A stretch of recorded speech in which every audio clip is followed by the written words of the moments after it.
6.66 number का है, अपने आप आ जाएगा। तो आज की क्लास शुरू करें उससे पहले इस क्लास की पीडीएफ तुम लोग कहते रहे, तो पीडीएफ है ना, ये जो इस वीडियो के नीचे जो लिंक दिया गया है आप लोगों को, टेलीग्राम ग्रुप का लिंक है, इस पे आप सभी साथी क्लिक करना। 3,05,000 विद्यार्थी जुड़े हुए हैं, इस ग्रुप में चले जाओगे, ये क्लास की पीडीएफ मैं तुरंत टेलीग्राम ग्रुप पे आपको भेज दूंगा।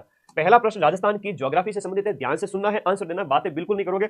70 questions according to 4th grade के एग्जाम के आपके पैटर्न के अकॉर्डिंग है, आपके एग्जाम के पैटर्न के अकॉर्डिंग है। मुझे अगर 2 महीने नए बच्चे भी है फॉलो कर लिया तो सिर्फ यूट्यूब से 4th ग्रेड एग्जाम पास करवा सकता हूं मैं, ऐसा आपसे वादा कर सकता हूं कि भाई 4th ग्रेड वाला पेपर तो यूट्यूब से निकल जाएगा, क्योंकि 55,000 वैकेंसी है, ढंग से पढ़ने वाले 1 लाख भी नहीं है, एक सीट पे सिर्फ 2 जनों का कंपटीशन है। कितने जनों का? 2 जनों का। अपने इस चैनल को सब्सक्राइब कर दो और जुड़ जाओ, बेड़ा पार है, मेरा आशीर्वाद तुम्हारे साथ है, नौकरी लगेगी।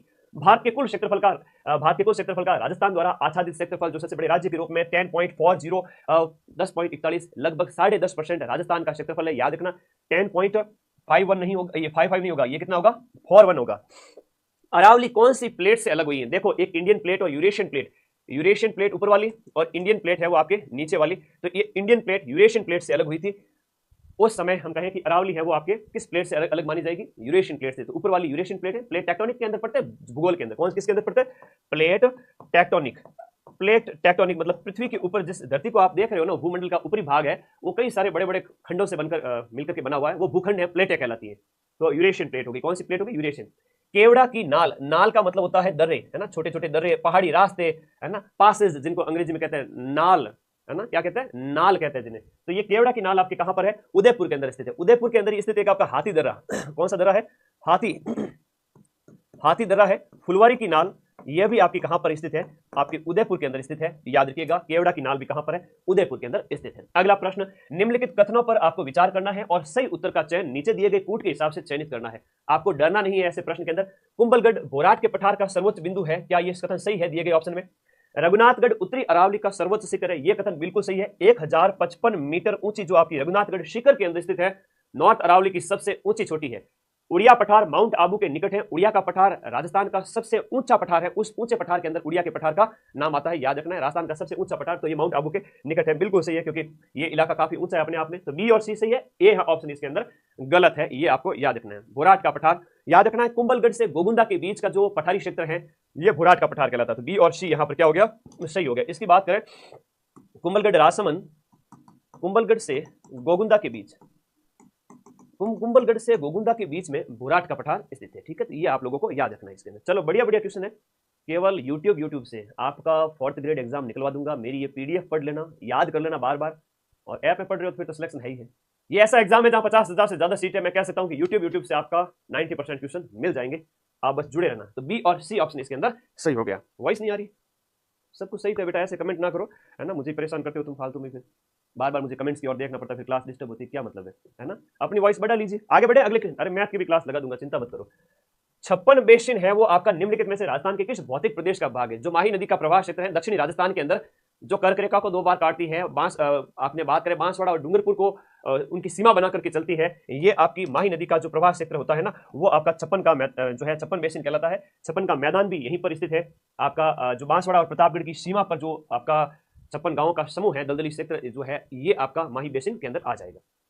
राजस्थान का एकमात्र स्थलीय उल्कापिंड प्रहार क्रेटर, जिसे हम कहते हैं MIC, है ना, MIC इंग्लिश में इसको कहा गया है, ये कहाँ स्थित है? रामगढ़ में स्थित है। और पिछले ही साल इसे रामगढ़ क्रेटर को 2024 के अंदर भारत के भूवैज्ञानिक जो है ना, भारत की इसको एक जो संज्ञा दी गई, इसको भारत के भूवैज्ञानिक स्मारक के रूप में। टोटल 12 है, उनमें से इसका भी नाम है। तो रामगढ़ जो 12 है ना, ये इसका आंसर हो गया, भारत का भूवैज्ञानिक स्मारक, भूवैज्ञानिक स्थल के रूप में इसको 2024 में नामित किया गया था। क्रेटर क्या है? उल्काओं से बने हुए जो जगह जो बन जाती है, वो क्रेटर कहलाती है। जैसे पहाड़ के ऊपर जो इस प्रकार का भाग है ना, ये क्रेटर होता है, ठीक है, जहां से ज्वालामुखी फटता है, फिर वो बंद हो गया तो उसमें पानी भर गया तो क्रेटर झील बन गई। तो ऐसी रामगढ़ झील है आपकी, रामगढ़ क्रेटर है, आपको मारा में याद रखना। एक लोनार महाराष्ट्र के अंदर है, एक ढाला मध्य प्रदेश के अंदर है। भारत में टोटल 3 क्रेटर है, ठीक है, याद रखना है। ओके, नमस्ते सभी को, नमस्ते। तो रामगढ़ क्रेटर जो 12 के अंदर है। निम्नलिखित में से कौन सा नदी और उनका उत्पत्ति स्थल सही तरीके से सुमेलित नहीं है? कौन सी नदी कहां से निकलती है, उसके उद्गम स्थल का सही सुमेलन नहीं है? दिए गए ऑप्शन में सोम नदी है, जो सोम माही जाखम, जो आपको पता है नवा टापरा डूंगरपुर में जाकर के मिलती है। अभी एक प्रश्न आया था 1st ग्रेड में, 3 नदियां, 3 संगम, 3 त्रिवेणी संगम हो गया, 3 पवित्र स्थान हो गए, ये कहां पर स्थित है, तो ये इसी के बारे में पूछा गया प्रश्न था। तो सोम है वो आपके बिछामेड़ा की पहाड़ियों से निकलती है। कहां से निकलती है? सोम नदी है आपके बिछामेड़ा की पहाड़ियां उदयपुर से निकलती है, तो यहां पर सोम बिछामेड़ा की पहाड़ी हो जाएगी। ये हो गया बिछामेड़ा की पहाड़ी और ये हो गया आपका उदयपुर के अंदर, ठीक है। तो ये पहला ही ऑप्शन यहाँ पर गलत हो गया। जाका में छोटी सादड़ी, छोटी सादड़ी कहाँ है, बड़ी सादड़ी कहाँ है? बड़ी सादड़ी चित्तौड़गढ़ है, छोटी सादड़ी है वो प्रतापगढ़ के अंदर है। ये कहाँ पर है? प्रतापगढ़। हाँ, छोटी सादड़ी प्रतापगढ़, एकदम चुप, च से चित्तौड़, छोटी सादड़ी प से प्रतापगढ़, याद हो गया। बनास है वो खमनार की पहाड़ी राजसमंद से निकलती है और सागी है जसवंतपुरा की पहाड़ियों से निकलती है। तो ये ऑप्शन यहाँ पर एक वाला गलत है।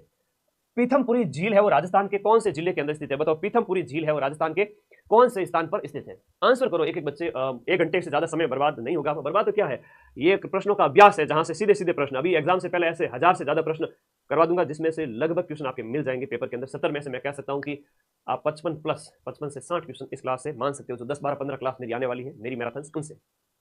हाँ जी, पीथमपुरी झील की बात है। पीथमपुरी झील राजस्थान के अंदर कौन से जिले में स्थित है? तो पीथमपुरी झील है वो आपके कहां पर स्थित है? सीकर के अंदर स्थित है। पीथमपुरी झील कहां पर होगी? सीकर के अंदर होगी। भीलवाड़ा में पार्वती सागर और जैतपुरा है। यहां पर एक पार्वती सागर है और जैतपुरा है। और इसके साथ साथ चित्तौड़गढ़ की बात करें तो यहां पर आपका भोपाल सागर, भोपाल सागर। चलो, ये इस प्रकार से चित्तौड़गढ़ के अंदर भोपाल सागर, बांगदरी ये है, और भीलवाड़ा में पार्वती सागर, जैतपुरा है, सीकर में पीथमपुरी झील है। राजस्थान की किस झील को रामसर आर्द्र भूमि में शामिल किया गया है? राजस्थान की जो आपकी सांबर झील है ना, इसकी बात करें, इसको 1990 के अंदर, 1990 के अंदर, और 81 के अंदर केवलादेव हो गया। तो इस प्रकार से हम बात करें तो 4 रामसर साइट है राजस्थान के अंदर। कितने हैं? 4 आर्द्र स्थल है, और सांबर, केवलादेव, इसके अलावा हम बात करें केवला देव, और एक आपका हो गया मैनार गांव उदयपुर अभी 2025 में, और खींचन जोधपुर यानी फलोदी, ठीक है। तो खींचन आपका फलोदी जिला हो गया। तो राजस्थान के अंदर 4 है वो आपके क्या है? रामसर साइट है वर्तमान की अगर देखा जाए तो।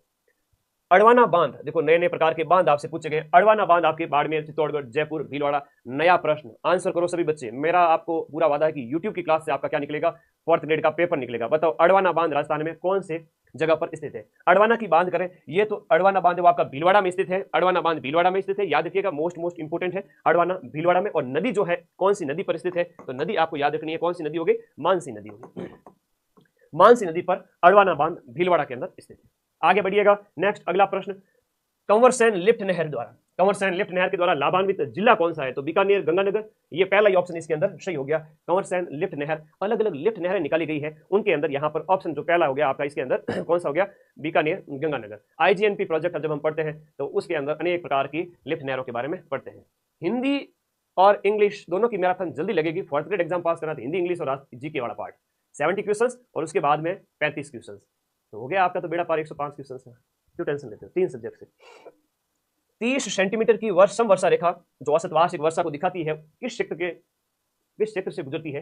30 सेंटीमीटर की समवर्षा रेखा कहां से गुजरती है? तो जोधपुर हनुमानगढ़ से गुजरती है आपकी 30 सेंटीमीटर समवर्षा रेखा। अभी 80 सेंटीमीटर वाला क्वेश्चन आया था कुछ दिन पहले, बूंदी है ना, हाड़ौती क्षेत्र के अंदर 80 सेंटीमीटर समवर्षा रेखा वाला क्वेश्चन अभी पूछा गया था, बूंदी उसका सही उत्तर है, ठीक है।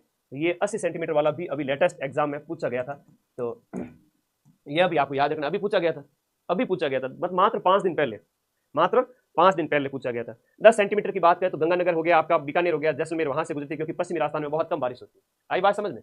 ओके। तो ये वर्षा रेखा है। निम्नलिखित में से कौन सी मिट्टी राजस्थान के अंदर सर्वाधिक क्षेत्रफल फैली हुई है? सर्वाधिक क्षेत्रफल की बात करें तो पश्चिमी राजस्थान का जो ये इलाका है, पश्चिमी राजस्थान के अंदर एक तो एंटी सॉल और एरिडी सॉल है ना, एंटी हो गई, उसके बाद एरिडी मतलब अर्धशुष्क हो गया। तो आपका एरिडी सॉल और एंटी सॉल ये पश्चिमी राजस्थान के अंदर पाई जाती है, शुष्क और अर्धशुष्क क्षेत्र के अंदर। तो इन मिट्टियों के हिसाब से यहाँ पर ऑप्शन 13 का क्या हो गया? 13 का ऑप्शन नंबर 2 हो गया, एंटी और एरिडी। बी ऑप्शन बिल्कुल सटीक है।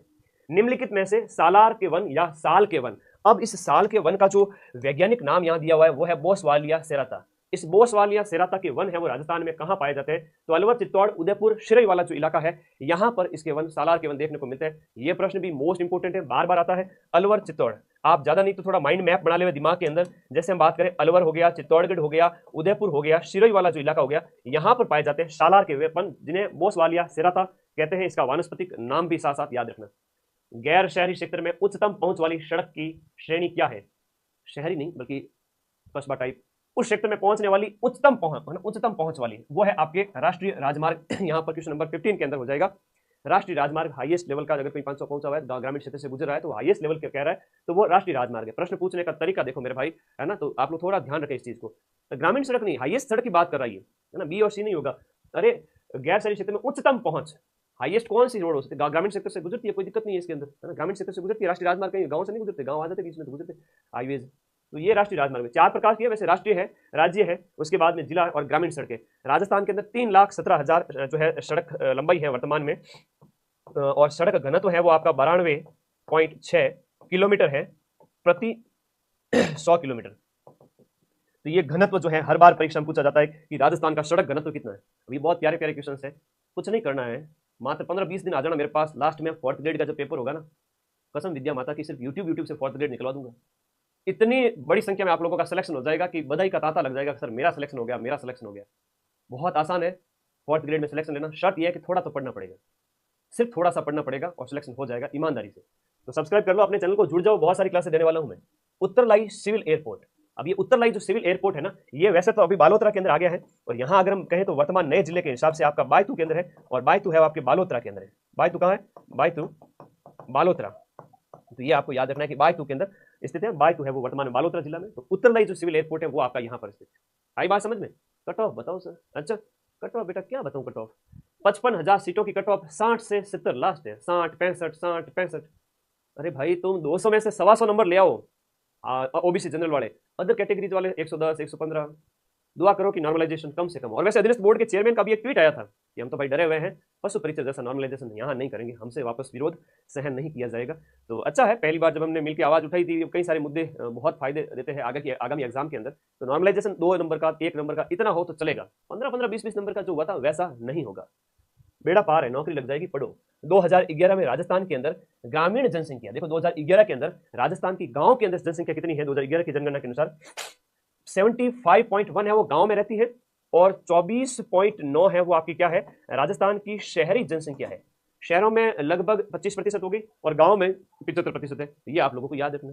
आई बात समझ में? ओके, एकदम चौकी बात है।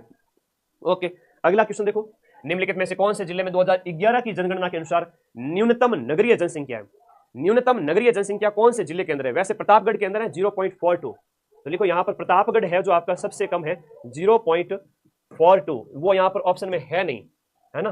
0.42% ही जनसंख्या प्रतापगढ़ के अंदर शहरों में रहती है, लेकिन दिए गए ऑप्शन में जो है वो बांसवाड़ा है। बांसवाड़ा का नंबर देखा जाए तो 5वां नंबर लगता है, डूंगरपुर जैसलमेर और बांसवाड़ा। तो प्रतापगढ़ के बाद में डूंगरपुर जैसलमेर ऐसे नंबर आता है, डूंगरपुर, फिर आता है जैसलमेर, और फिर आता है आपका बांसवाड़ा।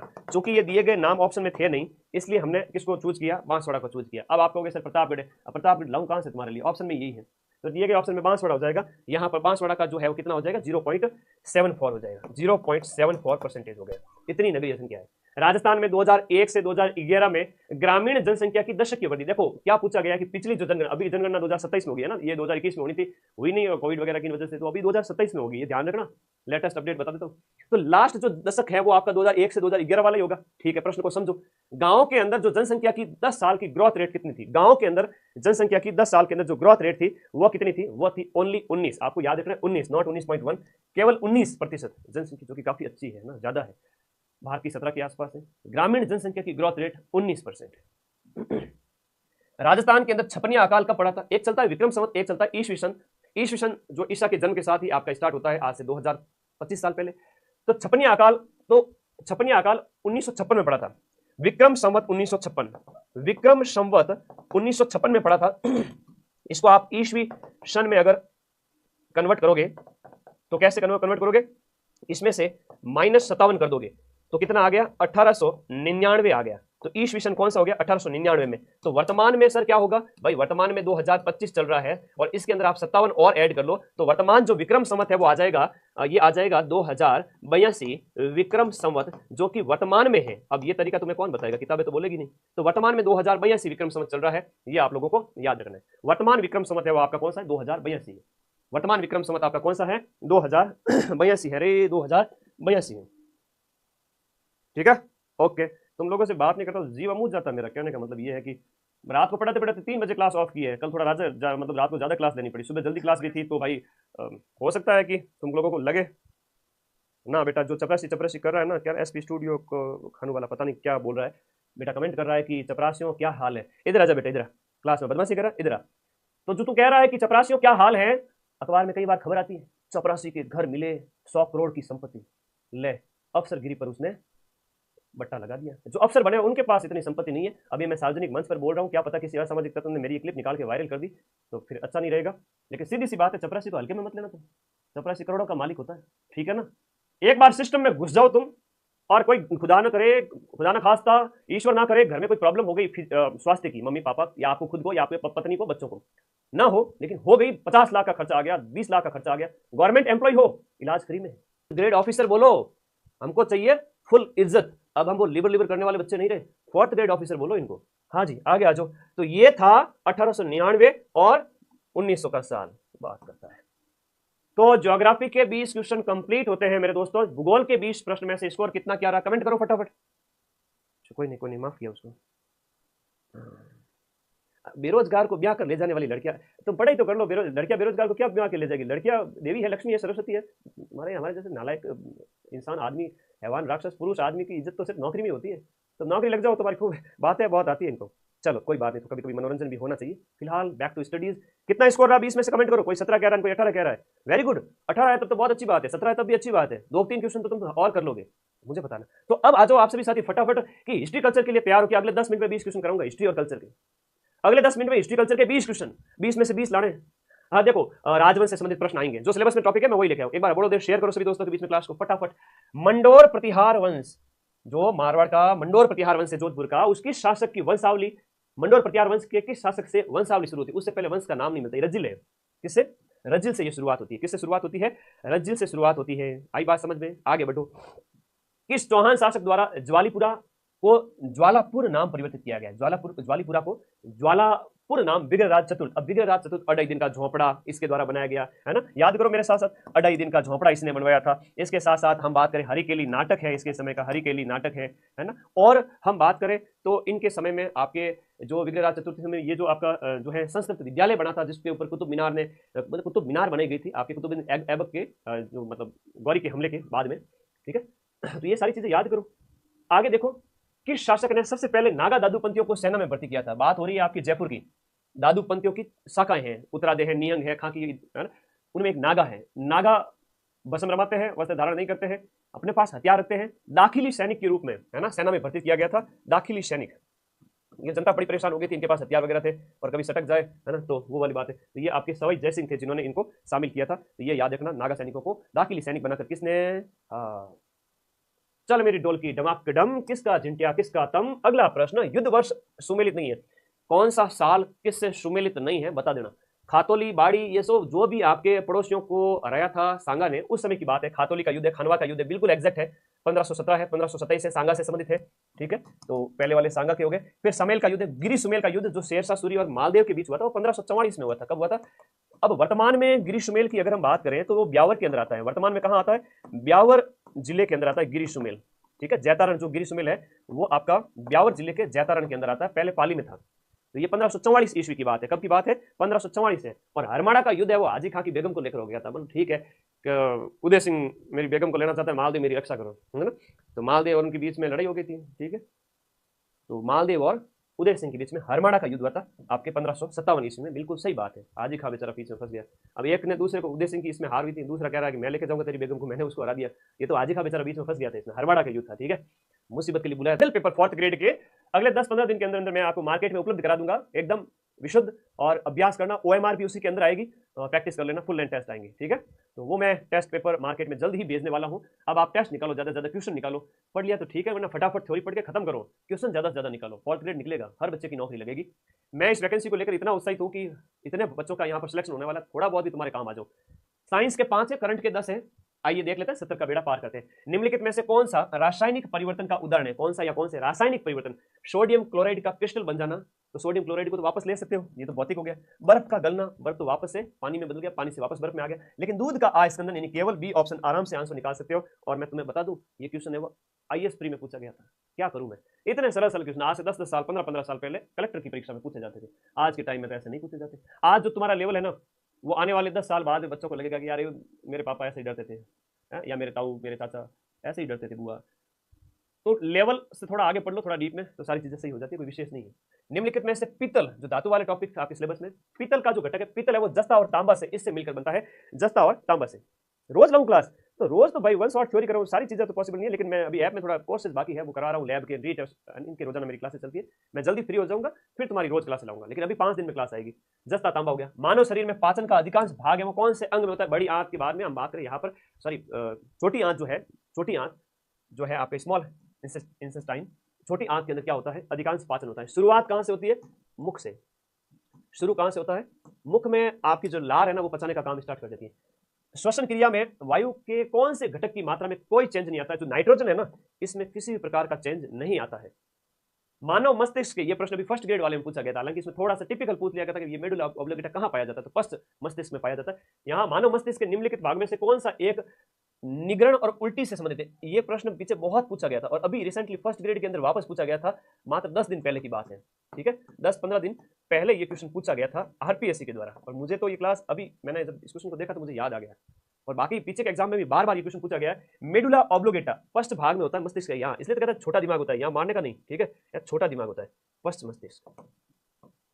ये आपके सारी क्रियाओं को नियंत्रण करता है, उल्टी है, निगलना है ना, यहाँ जोर से थप्पड़ पड़ जाए तो आदमी उल्टी करने लग जाए, हालत खराब हो जाए, ऐसा कह सकते हैं, मतलब ये कह सकते हैं तंत्रिका इससे बड़ी विशेष रूप से जुड़ी हुई रहती है, और ये आपका उल्टी है, निगलना है, पाचन क्रिया उससे संबंधित जुड़ा हुआ रहता है। मेडुला ऑब्लिगेटा उसको नियंत्रित करता है।